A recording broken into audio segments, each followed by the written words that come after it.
Pairs అందరికీ కూడా కొంత సౌలభ్యం కలిగించడానికి ఈ నిర్ణయం తీసుకోవడం జరిగింది. ఈ ప్రతిపాదన కేబినెట్ ఆమోదించింది.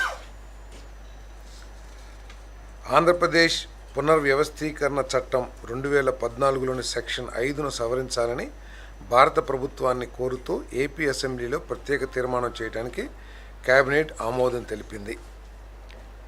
ఈ సవరణ ప్రతిపాదనల కింద సెక్షన్ 5లోని సబ్సెక్షన్ 2లో అమరావతి వద్ద ఎట్ అమరావతి అనే పదాన్ని చేర్చాలని మరియు సెక్షన్ 5 వివరణకు మరియు అమరావతి అనగా ఏపీ రాజధాని ప్రాంత అభివృద్ధి ప్రాధికార సంస్థ ఏపీసీఆర్డీఏ చట్టం 2014 కింద నోటిఫై చేయబడిన రాజధాని నగర ప్రాంతాలు కూడా కలిసి ఉంటాయి అనే పదాలను చేర్చాలని తీర్మానించారు.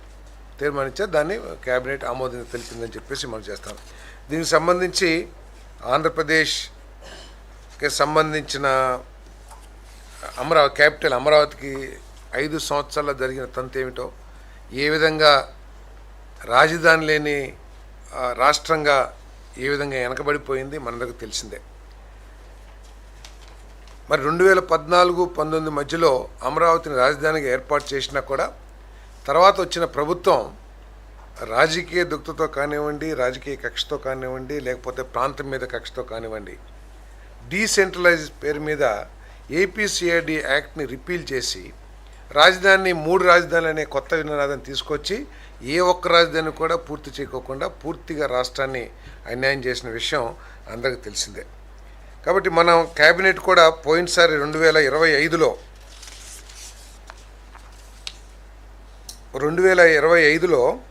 కేబినెట్ ఆమోదం చేసి సేమ్ ప్రతిపాదనను కూడా పంపించడం జరిగింది. క్యాబినెట్ రెజల్యూషన్ నెంబర్ 148 ఆఫ్ 2025 8525న సేమ్ అమెండ్మెంట్ని పంపించడం జరిగింది గవర్నమెంట్ ఆఫ్ ఇండియాకి. కానీ భవిష్యత్తులో ఎవరో కూడా ఇటువంటి దుశ్చర్య కానివ్వండి, కక్షపూర్తి చర్యతో మరి ఈ క్యాపిటల్ని మార్చాలనే ఆలోచన చేయకూడదు. ఒక పర్మనెంట్ రాజధానిగా ఈ అమరావతి విరాజిల్లాలి అనే ఉద్దేశంతో మన అసెంబ్లీలో కూడా తీర్మానం చేయాలని చెప్పేసి నిర్ణయించడం జరిగింది. ఆ నిర్ణయాన్ని కేబినెట్ ఆమోదించిందని చెప్పేసి కూడా ఈ సందర్భంగా తెలియజేస్తాం.